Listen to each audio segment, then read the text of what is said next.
नमस्कार दोस्तों, स्वागत है आपका मोटिवेशन टुडे चैनल पर। यहाँ हम हर दिन आपके लिए लाते हैं प्रेरणा, जोश और जीवन को बदलने वाली कहानियाँ। रतन टाटा की प्रेरणादायक कहानी। रतन टाटा भारत के सबसे बड़े औद्योगिक समूह टाटा ग्रुप के चेयरमैन रहे हैं। उनका जीवन न केवल व्यावसायिक दृष्टि से प्रेरणादायक है, बल्कि उन्होंने अपने विचारों, दृष्टिकोण और कार्यों से कई लोगों को प्रेरित किया है। आज हम उनकी प्रेरणादायक यात्रा पर एक नज़र डालेंगे। रतन टाटा का जन्म 2 दिसंबर 1937 को मुंबई में हुआ था। उनके पिता नवल टाटा एक उद्योगपति थे, जबकि उनकी मां नवजोत कौर एक गृहिणी थी। रतन टाटा का पालन पोषण एक संपन्न परिवार में हुआ था, लेकिन उन्होंने कभी भी अपने परिवार के नाम से कोई विशेष फायदा नहीं उठाया। वे हमेशा अपनी मेहनत और ईमानदारी से काम करने में विश्वास करते थे। रतन टाटा ने अपनी प्रारंभिक शिक्षा मुंबई में प्राप्त की और फिर आगे की पढ़ाई के लिए अमेरिका के कैलिफोर्निया विश्वविद्यालय में दाखिला लिया। वहां से उन्होंने आर्किटेक्चर और निर्माण व प्रौद्योगिकी में डिग्री हासिल की। बाद में उन्होंने हार्वर्ड बिजनेस स्कूल से एडवांस मैनेजमेंट प्रोग्राम पूरा किया। रतन टाटा का उद्योग जगत में कदम 1962 में पड़ा, जब वे टाटा ग्रुप के तहत काम करने के लिए भारत लौटे। शुरुआत में उन्हें सामान्य नौकरी मिली और वे विभिन्न विभागों में काम करने लगे। हालांकि उनकी कड़ी मेहनत, लगन और नेतृत्व क्षमता ने उन्हें जल्दी ही टाटा ग्रुप के प्रमुख पद तक पहुंचाया। टाटा ग्रुप के नेतृत्व में बदलाव। रतन टाटा ने 1980 में टाटा ग्रुप के चेयरमैन के रूप में कार्यभार संभाला।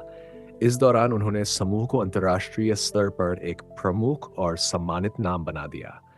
रतन टाटा के नेतृत्व में टाटा ग्रुप ने कई महत्वपूर्ण अधिग्रहण किए। उनका सबसे बड़ा और ऐतिहासिक कदम था जागुआर और लैंड रोवर का अधिग्रहण। इस कदम से उन्होंने ये साबित किया कि भारतीय कंपनियां भी वैश्विक स्तर पर प्रतिस्पर्धा कर सकती हैं। हालांकि ये निर्णय कई लोगों के लिए चौंकाने वाला था, क्योंकि इन कंपनियों की आर्थिक स्थिति बहुत अच्छी नहीं थी। लेकिन रतन टाटा ने इसे एक अवसर के रूप में देखा और सफलतापूर्वक इसे अपनी कंपनी का हिस्सा बना लिया। टाटा नैनो का सपना। रतन टाटा का एक और सपना था भारतीय मध्यम वर्ग के लिए सस्ती और सुरक्षित कार बनाना। इसका परिणाम था टाटा नैनो, जो एक सस्ती और छोटे आकार की कार थी।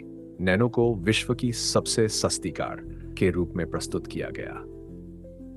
हालांकि ये कार बाद में उतनी सफल नहीं हो पाई जितना रतन टाटा ने सोचा था, लेकिन इसका महत्व इस बात में था कि रतन टाटा ने भारतीयों की जरूरतों और सपनों को समझते हुए उसे एक उत्पाद में बदलने की कोशिश की।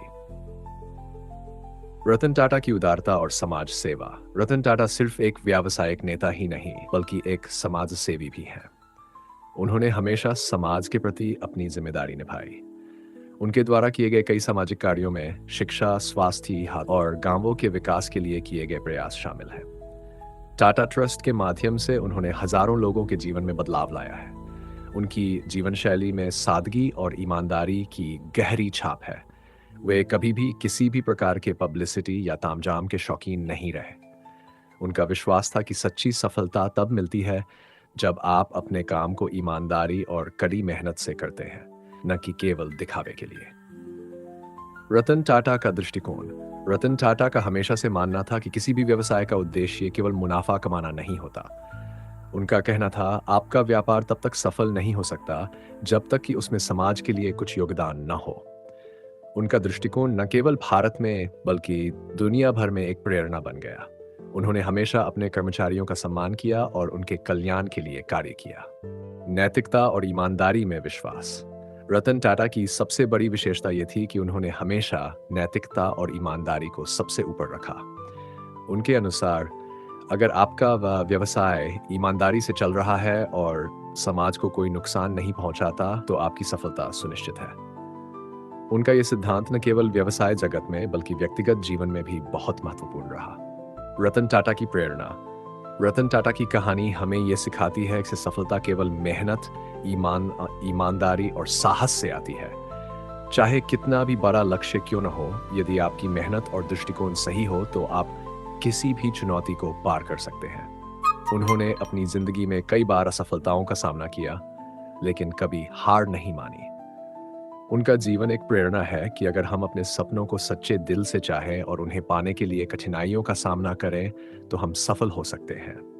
रतन टाटा का जीवन एक उदाहरण है कि कैसे एक व्यक्ति अपनी प्रतिबद्धता, साहस और नैतिकता से न केवल अपने उद्योग को बल्कि पूरी दुनिया को प्रभावित कर सकता है। तो दोस्तों, आज का वीडियो यहीं खत्म होता है। उम्मीद है कि आपको ये पसंद आया होगा और इससे कुछ नया सीखने को मिला होगा। अगर वीडियो अच्छा लगा तो लाइक करें, अपने दोस्तों के साथ शेयर करें और चैनल मोटिवेशन टुडे को सब्सक्राइब करना न भूलें। अगले वीडियो में फिर मिलेंगे।